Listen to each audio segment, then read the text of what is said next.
The morning sun cast long shadows across the grounds of Windsor Castle as Prince William stood at his bedroom window, watching the early mist rise from the perfectly manicured gardens. His hands trembled slightly as he held a letter that had arrived just hours before. The official seal of the palace bore news that would change everything he had ever known about duty, love, and sacrifice. Catherine sat on the edge of their bed, still in her nightgown, her face pale and drawn. She had read the letter 3 times, each reading making the reality more crushing than the last. The children were still asleep in their rooms down the hall, blissfully unaware that their world was about to crumble. "How can they ask this of us?" Catherine whispered, her voice barely audible in the quiet room. "After everything we've built together, everything we've given to the crown." William turned from the window, his usually composed demeanor cracking under the weight of the decision before them. The letter outlined a situation that had been brewing in secret for months. Political tensions had reached a breaking point, and the royal family was being forced to make an impossible choice. For the stability of the monarchy and the safety of the nation, William would have to take on a dangerous diplomatic mission that could last years. The catch was devastating. Catherine and the children could not accompany him due to security concerns. The couple had always known that duty would demand sacrifices, but they had never imagined it would ask them to sacrifice each other. Their love story had been a beacon of hope for millions around the world. From university sweethearts to the future king and queen, they had weathered every storm together. Now, for the first time in their marriage, they would have to face the greatest challenge of their lives apart. Catherine rose from the bed and walked to William, placing her hand gently on his chest. She could feel his heart racing beneath her palm. "We always said we would put duty first," she said, though her voice cracked with emotion. "But I never thought duty would mean losing you." The weight of generations of royal tradition pressed down on William's shoulders. He thought of his grandmother, who had sacrificed personal happiness countless times for the crown. He thought of his father, who had waited decades to marry the woman he loved. Now it was his turn to choose between personal happiness and the greater good. Outside their window, the first tourists of the day were already gathering near the castle gates, cameras ready to catch a glimpse of the royal family they adored. These people, and millions like them across the Commonwealth, were counting on William and Catherine to be their steady presence, their symbol of hope and continuity. How could they explain that the fairy tale was about to pause indefinitely? The children's laughter echoed from down the hall as they began to wake up, their innocent joy a sharp contrast to the heavy atmosphere in their parents' room. George, Charlotte, and Louis had no idea that breakfast would bring a conversation that would change their young lives forever. William pulled Catherine into his arms, holding her as if he could somehow keep the world at bay through sheer force of will.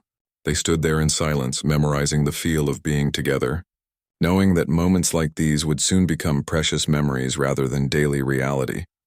The clock on the mantel chimed 8 o'clock, and both of them knew they could not delay the inevitable any longer.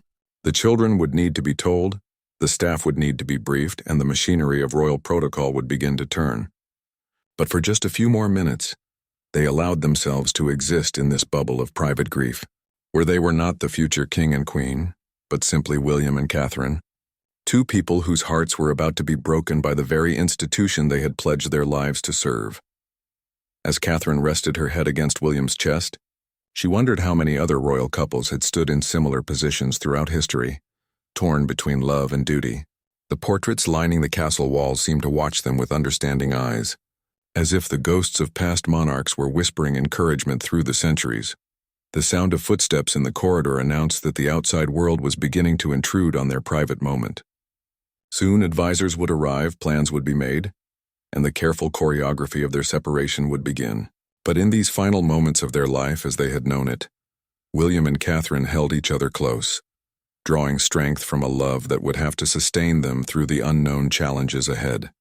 The royal children burst into their parents' room with the unstoppable energy that only young ones possess, completely unaware of the storm clouds gathering over their family. George, now old enough to sense when something was different, noticed the tension immediately. His parents' smiles seemed forced, their hugs lasted longer than usual, and there was something in their eyes that made him feel uneasy. "Mummy, why do you look sad?" Charlotte asked with the directness that children possess, climbing onto Catherine's lap as they all settled around the breakfast table in their private dining room. The normal chatter and laughter that usually filled their family meals was replaced by an uncomfortable quiet. William cleared his throat, exchanging a meaningful glance with Catherine. They had rehearsed this conversation in their minds dozens of times during the sleepless night, but now, faced with their children's innocent faces, every prepared word seemed inadequate. "We need to talk to you about something very important," Catherine began, her voice steady despite the turmoil in her heart. "You know how Papa and I have always told you that being part of the royal family means sometimes we have to do things for our country, even when they're difficult?" The children nodded, though Louis was more interested in his scrambled eggs than the serious conversation happening around him. George and Charlotte, however, sensed the gravity of the moment and gave their parents their full attention.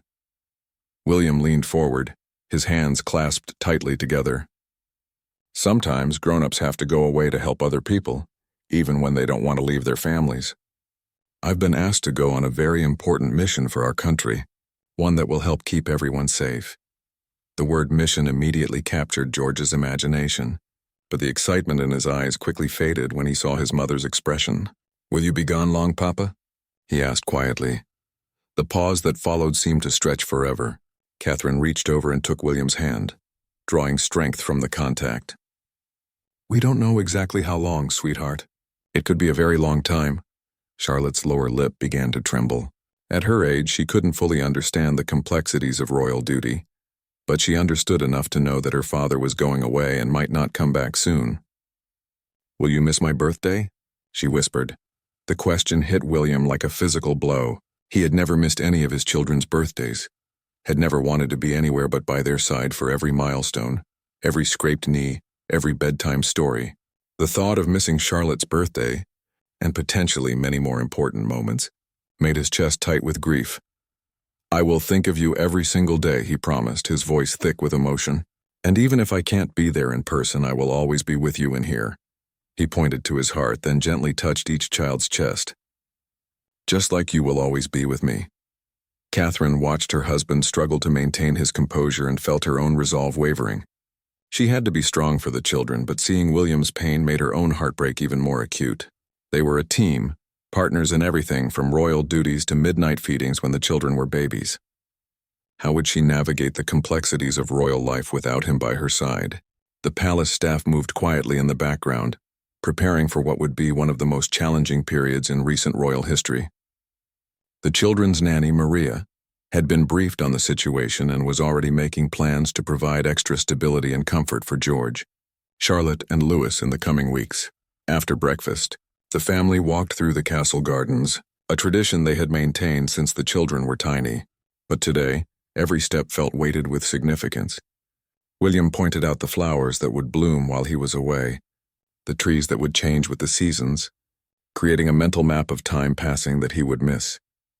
Catherine took photographs with her phone, trying to capture every smile, every laugh, every ordinary moment that had suddenly become precious beyond measure.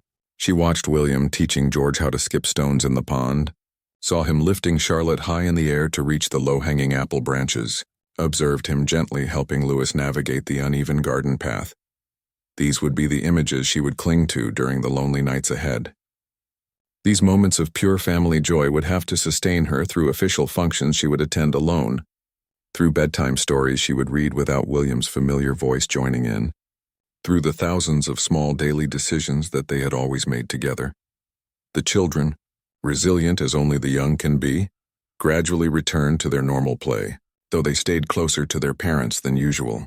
They seemed to sense that this day was different, that they needed to soak up as much time with Papa as possible before something changed forever. As afternoon turned to evening, the family gathered in the nursery for what they all knew would be their last normal bedtime routine. For a long time, William read stories with extra animation, did more silly voices, and gave longer hugs than usual. When he finally turned off the lights, each child made him promise to call them every day, a promise he made with all his heart, hoping desperately that circumstances would allow him to keep it. The news broke like a thunderclap across Britain and the Commonwealth. Within hours of the official palace announcement, every major news outlet was running the story as their lead headline. Social media exploded with reactions ranging from heartbreak to outrage, as millions of people who had followed William and Catherine's love story felt personally affected by this unexpected turn. Outside the palace gates, crowds began to gather despite the early morning hour. Flowers, cards, and handmade signs appeared as if by magic, creating an impromptu shrine of support for the royal couple. Many people wiped tears from their eyes as they placed their tributes, feeling as though they were saying goodbye to dear friends rather than distant royals.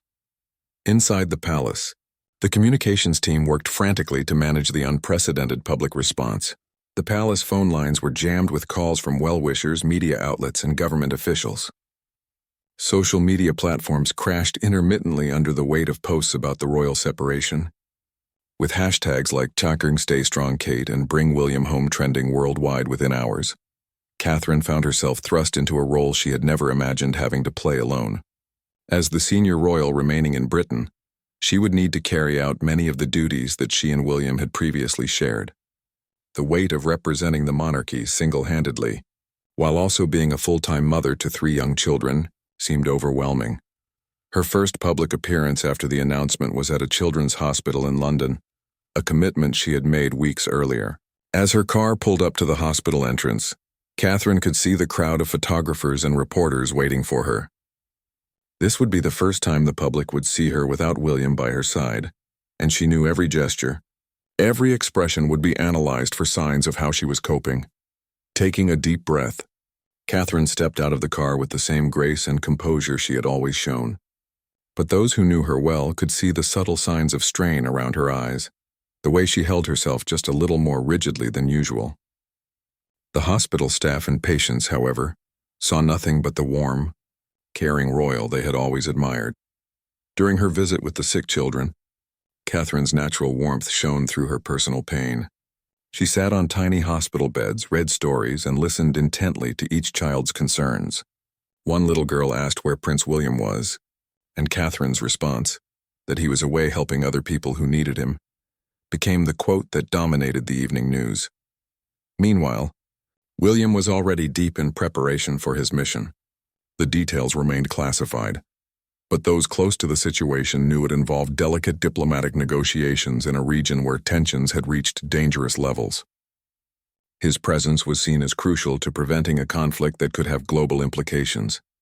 The separation was hardest during what had been their most treasured private moments. Catherine would reach for her phone to share a funny thing one of the children had said, only to remember that William was in meetings she couldn't interrupt. William would walk past a shop window and see something that would make Catherine laugh, but buying it seemed pointless when he couldn't see her reaction. Their evening phone calls became the anchor of both their days. After the children were in bed, Catherine would settle into their bedroom with a cup of tea, while William, often calling from temporary accommodations in various locations, would share what he could about his day. These conversations were precious but also painful, highlighting the distance between them and the experiences they couldn't share. The British public's reaction continued to evolve as the reality of the separation settled in. Support groups formed on social media for people who felt personally affected by the royal couple's situation. Many shared their own stories of separation due to work or military deployment, creating an unexpected sense of community around shared experiences of love, tested by duty and distance. Newspaper columnists wrote emotional pieces about the sacrifice the royal family was making for the nation. Some criticized the system that demanded such personal costs, while others praised William and Catherine for their dedication to duty despite the personal price. The debate raged across editorial pages and social media platforms, with the royal couple becoming symbols for larger discussions about duty, sacrifice, and the cost of public service. Catherine's mother, Carol Middleton, became a more frequent presence at the palace, helping with the children and providing emotional support for her daughter. The Middleton family's close-knit nature had always been a strength for Catherine, and now it became crucial as she navigated this unprecedented challenge. The children adapted with the remarkable resilience that young people possess, but there were signs of the stress they were experiencing. George became more serious and protective of his mother and siblings. Charlotte asked more questions about when Papa would come home. Louis, too young to fully understand, simply asked for Papa more frequently, his little face falling when he was reminded that Papa was away helping other people. Each day brought new challenges, new moments of missing William, and new strength that Catherine didn't know she possessed. She was learning to be not just a wife and mother, but a single parent who happened to be preparing to be queen. The role was more demanding than anything she had ever imagined, but she faced each day with determination, knowing that millions of people were watching and drawing their own strength from her example. 3 months into the separation, Catherine stood in the grand ballroom of Buckingham Palace preparing to host her first major state function without William. The visiting dignitary from Canada was an old friend of the royal family, but the formal dinner ahead represented everything that felt wrong about her current life. She had always drawn confidence from William's reassuring presence at these events, his subtle nods of encouragement, and their private jokes that helped them navigate the most tedious diplomatic conversations. Tonight, she would stand alone at the receiving line, make all the toasts herself, and carry conversations that she and William had always shared between them. Her private secretary had briefed her thoroughly, but no amount of preparation could fill the void left by her missing partner. The children had grown accustomed to their new routine, but each day brought small reminders of their father's absence. George had taken to sleeping with one of William's old sweaters, while Charlotte had created an elaborate drawing of their family that she updated daily with details about Papa's imagined adventures. Louis still ran to the window each morning, looking for Papa's car in the courtyard. Catherine's phone buzzed with a message from William, sent from somewhere she wasn't allowed to know the exact location of. Thinking of you tonight. You'll be magnificent, as always. The children are lucky to have such a strong mother. The message brought both comfort and a sharp pang of longing. She had read similar supportive texts dozens of times, but they couldn't replace the warmth of his actual presence. The diplomatic mission was taking its toll on William as well. The negotiations were more complex than anyone had anticipated, with multiple parties refusing to compromise on critical issues. Each day brought new challenges that required delicate handling, and the pressure of knowing that failure could have devastating consequences weighed heavily on his shoulders. But the hardest part was the isolation from his family, the inability to be there for the small moments that made up the fabric of their shared life. He had missed Charlotte's first loose tooth, George's important school presentation, and Louis's breakthrough moment of riding his bicycle without training wheels. Catherine had sent photos and videos of each milestone, but seeing them through a phone screen felt like watching life happen to someone else's family. The guilt of missing these irreplaceable moments was almost unbearable. Catherine's strength had become legendary among the palace staff and the British public. She had taken on additional charitable commitments, filling some of the gaps left by William's absence while maintaining her role as a hands-on mother. But privately, she struggled with moments of overwhelming loneliness, particularly during the quiet evening hours when she and William had always debriefed about their day and planned for tomorrow. The media had initially treated the separation with respectful distance, but as weeks turned into months, the speculation grew more intense. Every public appearance was scrutinized for signs of strain. Fashion magazines analyzed whether her clothing choices reflected her mood. Body language experts offered opinions about her posture and expressions, creating a cottage industry of commentary about her emotional state. One particularly difficult evening, after a long day of public engagements and an emotional bedtime routine with the children, Catherine found herself in William's study, surrounded by his books and the photos of their family adventures. She had avoided this room for weeks, but tonight she needed to feel close to him somehow. As she sat in his favorite chair, she allowed herself the luxury of tears she rarely shed, mourning not just for her husband's absence, but for the carefree life they had once known. The children's bedtime questions had become increasingly difficult to answer. When is Papa coming home? Had evolved into, why can't we visit Papa? And then into, doesn't Papa want to be with us? Each question broke Catherine's heart a little more, because she couldn't give them the honest answers they deserved without revealing information that could compromise William's mission. William's own struggles with the separation were compounded by the dangerous nature of his work. There were days when he couldn't contact Catherine at all, when the security situation made communication too risky. During these blackout periods, Catherine lived in a state of constant low-level anxiety, checking her phone obsessively and jumping at every unexpected call. The public's fascination with the royal separation had evolved into something deeper, a genuine concern for the family's well-being. Charitable donations to organizations supported by William and Catherine had increased dramatically, as if people wanted to show their support in practical ways. Schools across the Commonwealth held special assemblies to talk about families separated by work commitments, using the royal situation as a teaching moment about different types of service and sacrifice. Catherine had received thousands of letters from military families, diplomatic families, and others who understood the challenges of loving someone whose duty took them far from home. Reading these letters had become part of her evening routine, drawing strength from the shared experiences of others who had walked similar paths. The loneliest moments came during the family traditions they had always shared. Sunday morning pancakes felt incomplete without William's terrible jokes, and his habit of flipping pancakes too high and catching them badly. Evening prayers with the children included increasingly fervent requests for Papa's safe return, delivered with the simple faith that only children possess.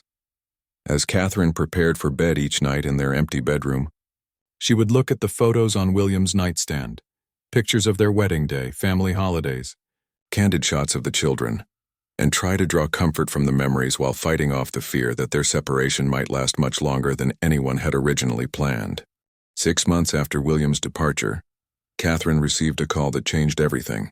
It was 2 a.m. when her secure phone rang, the special line used only for the most urgent communications. Her heart pounded as she answered, fearing the worst news about William's safety. Instead, she heard his voice, tired but alive, with news that was both wonderful and heartbreaking. "The mission is succeeding beyond our hopes," William told her, his voice crackling through the encrypted connection. "But there's been a development. They need me to stay longer, possibly another 6 months. The breakthrough we've achieved is fragile, and leaving now could undo everything we've worked for." Catherine sat in the darkness of their bedroom, processing this news that meant her family would remain fractured for nearly a full year.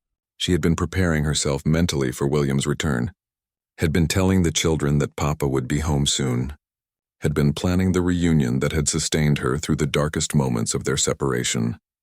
"I understand," she whispered, though every fiber of her being wanted to scream that she didn't understand at all, that she needed him home, that the children needed their father, that the country could surely find another way to solve its diplomatic crisis.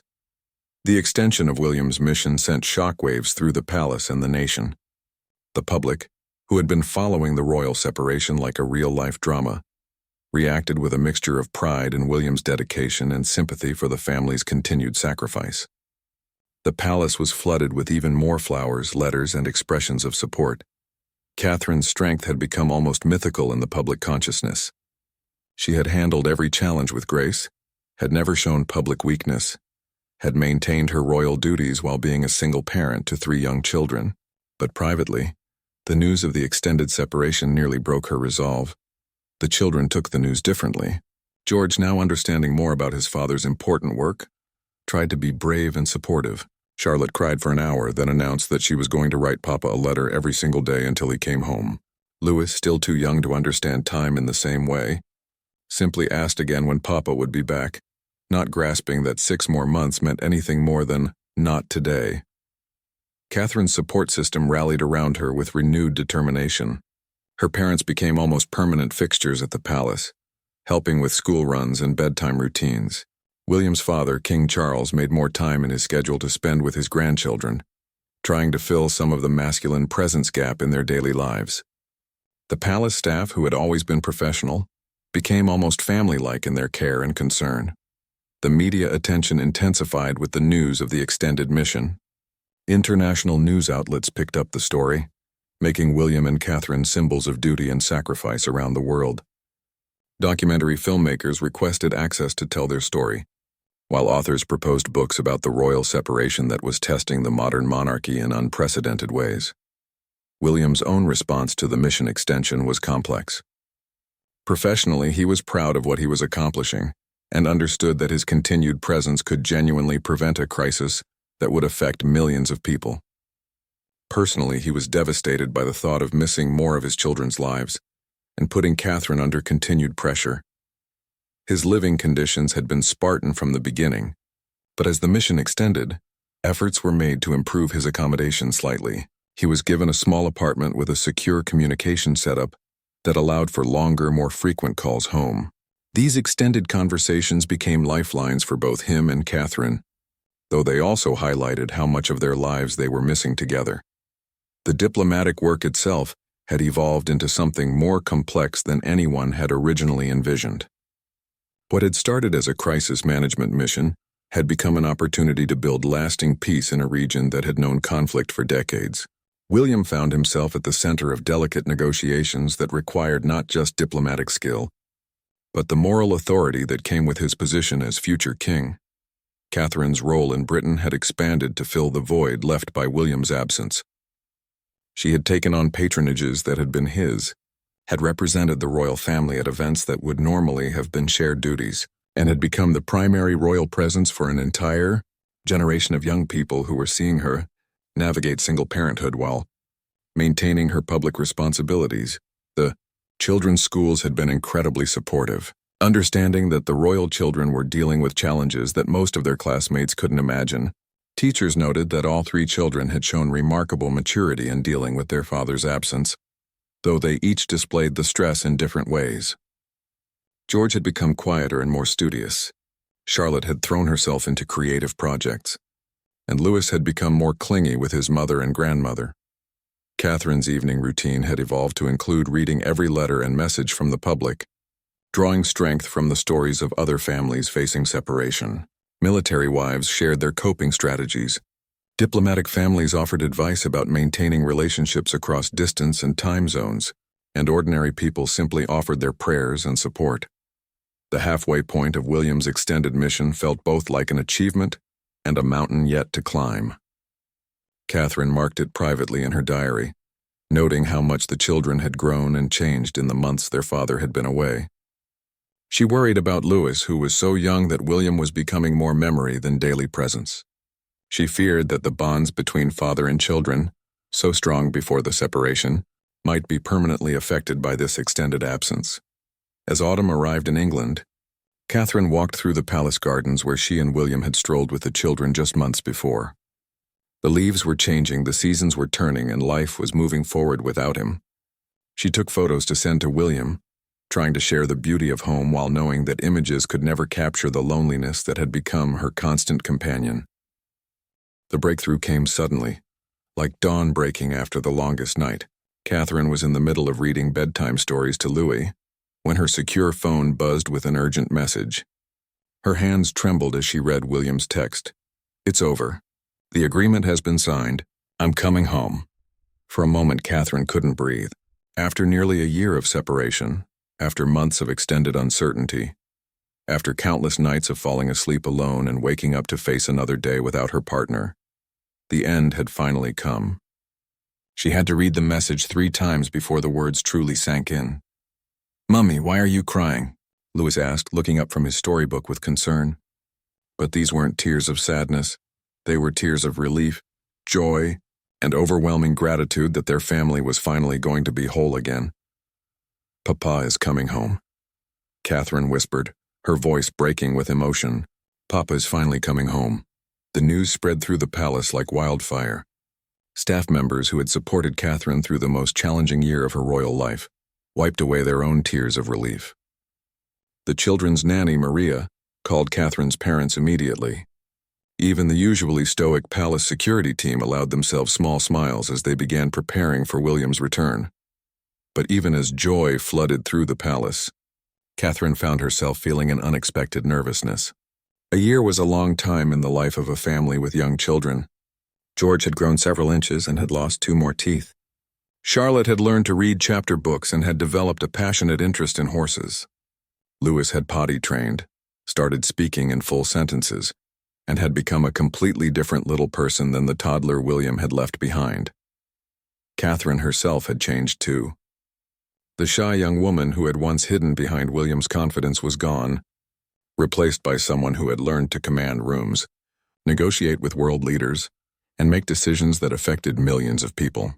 She had discovered reservoirs of strength she hadn't known she possessed, had developed relationships with staff and advisors that had been primarily William's domain, and had become comfortable with a level of public attention that had once overwhelmed her. The logistics of William's return were complex. For security reasons, his exact arrival time couldn't be announced publicly, but the media was already camping outside every possible entrance to every royal residence. The public's excitement was palpable. This wasn't just a royal reunion, it was the end of a national vigil that had captured hearts around the world. William's final days of the mission were bittersweet.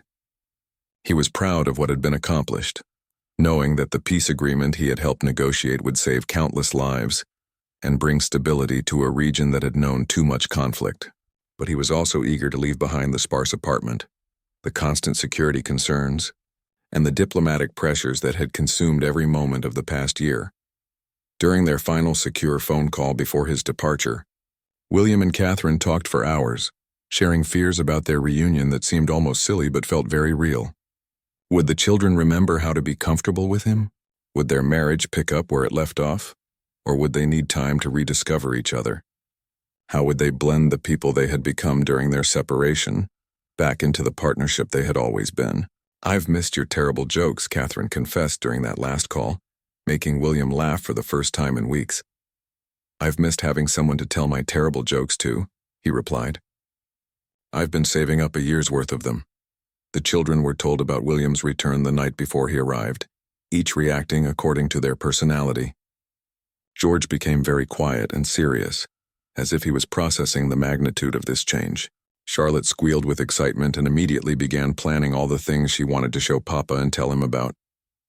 Louis, who had been asking for Papa every day for months, simply nodded and said, "Good.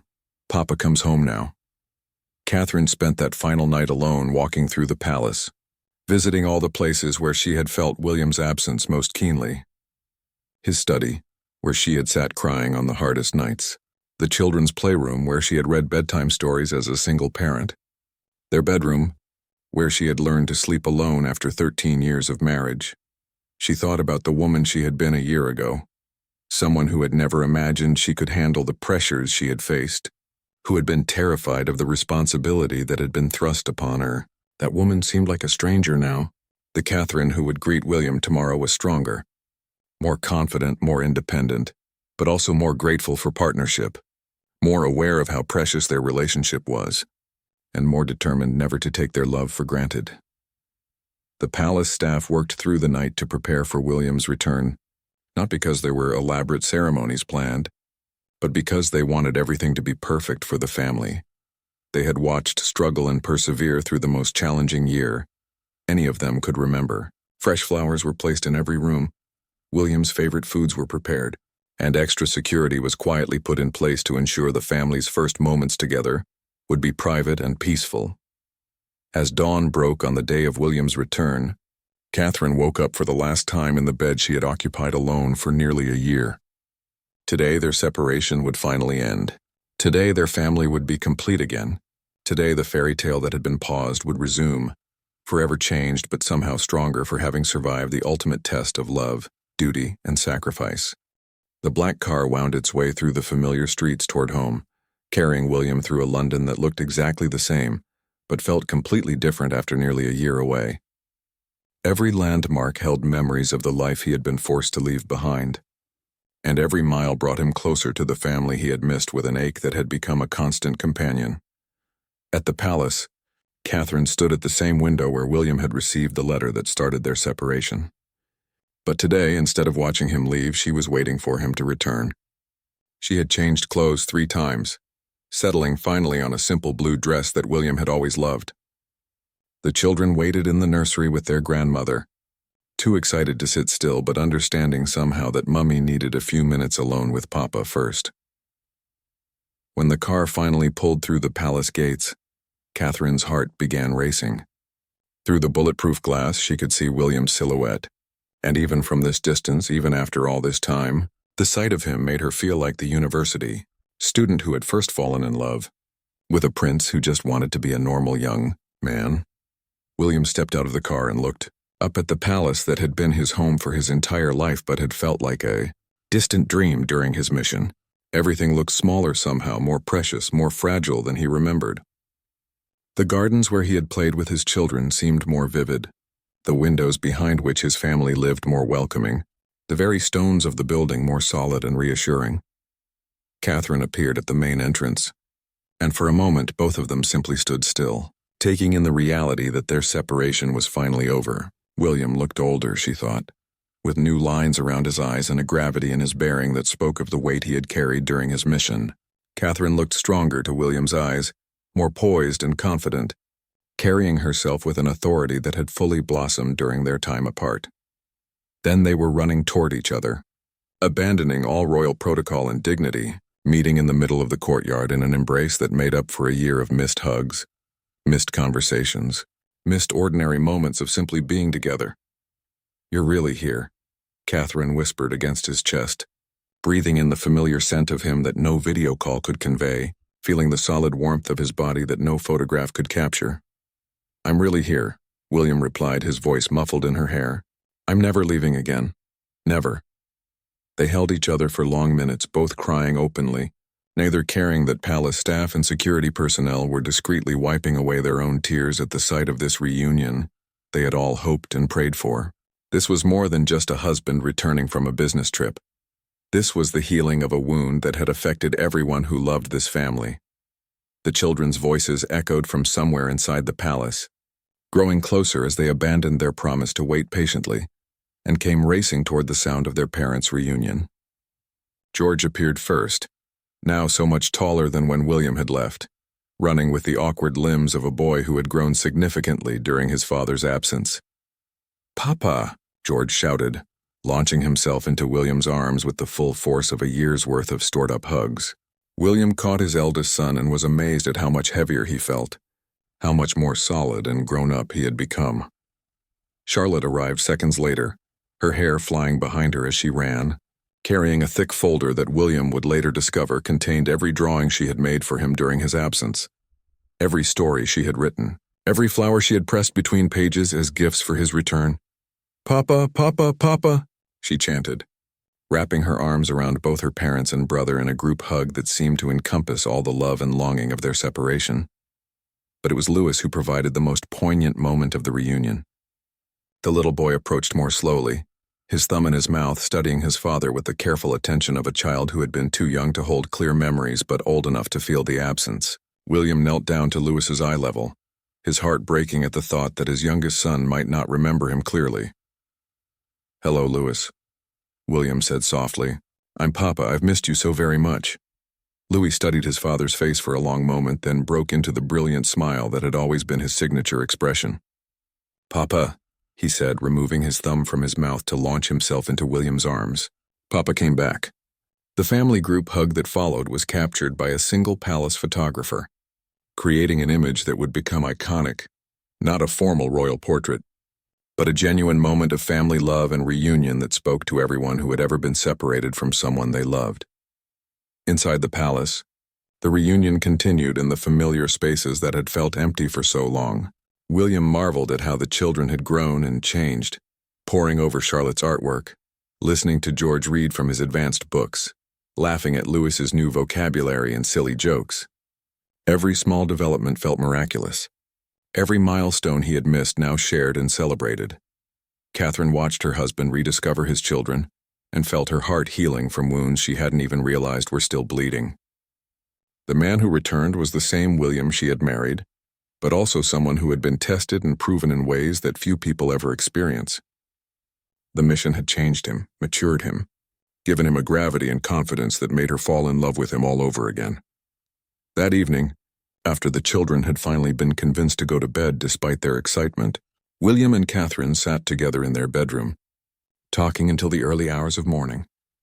They shared stories from their year apart, Catherine's struggles and triumphs as a single parent and solo royal, William's challenges and successes in his diplomatic mission.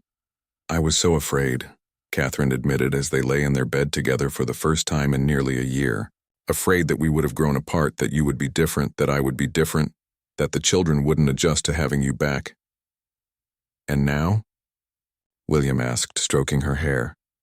"Now I realize we didn't grow apart, we grew up," Catherine replied. "We're still us, but we're stronger versions of ourselves. And somehow that makes us stronger together too."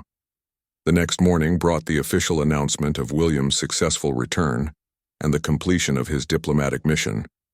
The public reaction was immediate and overwhelming. Celebrations in the streets, headlines around the world, and an outpouring of joy from people who had followed their story with the investment of those who truly cared. But for William and Catherine, the most important celebration was the quiet family breakfast in their private dining room, with William making his famous terrible pancakes while the children chattered excitedly about school, friends, and all the ordinary wonderful things that make up family life. This was what he had missed most. Not the grand occasions or public appearances, but the simple daily rhythm of being husband and father. As they walked through the palace gardens after breakfast, retracing the steps they had taken on that last morning before William's departure, both of them understood that their love story had been tested by the ultimate challenge and had emerged not just intact, but stronger. They had learned that duty and love didn't have to be enemies, that sacrifice could deepen rather than diminish their bond, and that true partnership could survive even the longest separation.